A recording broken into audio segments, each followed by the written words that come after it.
Alright guys, sorry about that. Welcome back to part 2. Forgot I was on a 15-minute time limit because I am a new channel, so had to cut it off kind of abruptly at the end of, I guess, part 1 there. So where were we? Anyway, spoiler warnings all over this video. I'm just trying to wrap up here real quick and can connect these last few dots and kind of put what my theory is out there. So I'm spoiling both games here. Alright, out of the way. So anyway, we were talking about the fight with Cloud and Sephiroth at the end and how it's not really Sephiroth. It's a clone of him. Anyway, so I believe Advent Children Sephiroth is not a physical manifestation of himself. He is manipulating the clones, possibly from an alternate timeline, a different timeline, or the future. Not super thrilled about that, but I have to go where the evidence is leading me, okay? I'd rather them not play with time, but if they're going to play with time, if they do it well, it'll work out. It'll all work out okay, okay? Like I said, we're talking about Aerith also being... she had lived through the events of the original, and she is back.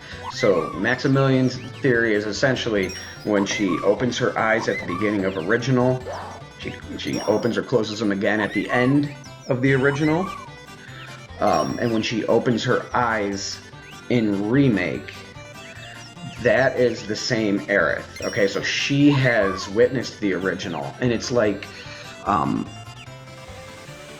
almost like adventure, or almost like Legend of Zelda, how the planet uses Link and Zelda as a defense system.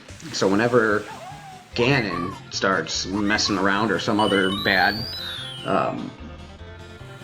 the Earth produces Link and Zelda, the hero and the princess, you know, so that they can save the world again. It's kind of the same thing. So when the world is being threatened, essentially Aerith is living this time loop, okay, where she is opening at the beginning and closing. She's opening at the beginning of the original and closing at the end of the original, or however it happens.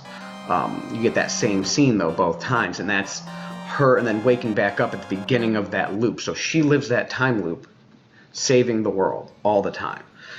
This time she's opened her eyes, and she is in Remake now. So she has all this knowledge from original, but like she says, she keeps losing pieces of it, so she's not going to remember everything throughout the story. So she's going to become essentially the same character she was in the original in the subsequent installments of the game. So as she further loses pieces, she's going to become more just like a regular part of that world, and she's not going to have any foreknowledge of all the events that took place before that. So Aerith now has this knowledge. So if she attempts to alter fate, fate's like, no, you know. Same with Sephiroth. They're kind of cleaning up after him. You know, I can get deep into that stuff. Maximilian breaks it down great. He points everything out, you know, and easy allies. And there's a bunch of good guys out there who have laid all this stuff out. So I'm not going to rehash it. So she has knowledge. You can tell, you know, certain comments she makes throughout the game, yada, yada, yada. Sephiroth, his only impediment to winning, essentially, at this point is fate itself. Because it's not letting him, as Advent Children Sephiroth from the future, manipulate this timeline. So he convinces... Because he's not, I don't think he's fully like a physical form. I don't think he can essentially fight fate himself.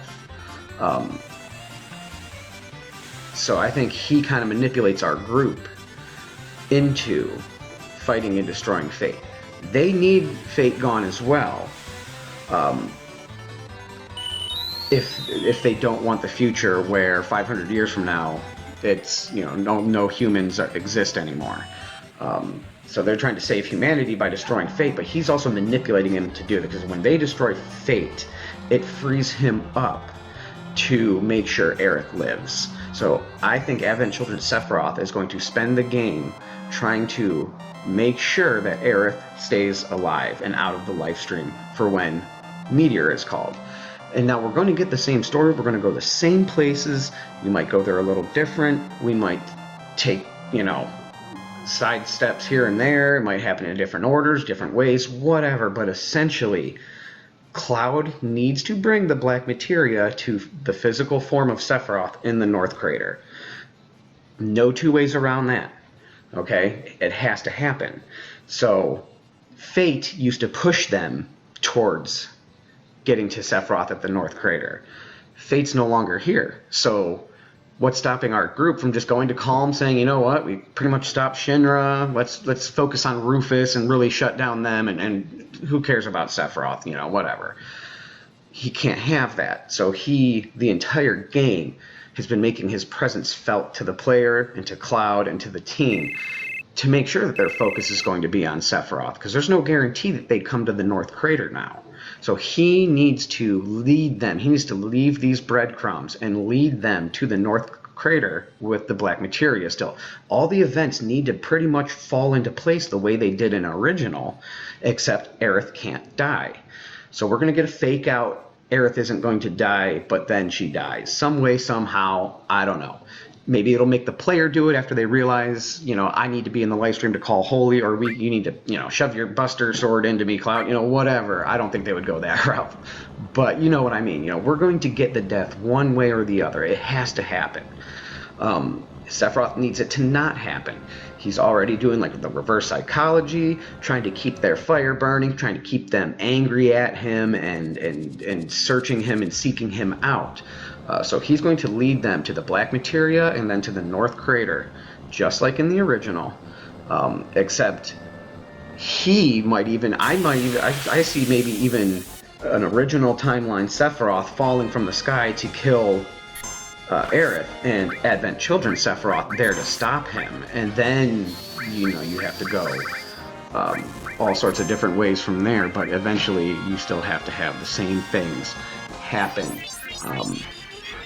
that way. So some way, somehow, we're going to get the same events, whether they play with time and timeline and shift universe or whatever, parallel universe theories and all that. It could happen that way, but I don't foresee too much of that. Any way you slice it, I think we get the same story at the end of the day. And with that, that's pretty much it. I think it's AC Sephiroth is manipulating our group to destroy Fate and to try to save Aerith. And at the end of the day, everything needs to happen the same. We get the same Final Fantasy VII storyline. And that'll do it. All right, guys. Take care. Thanks for listening.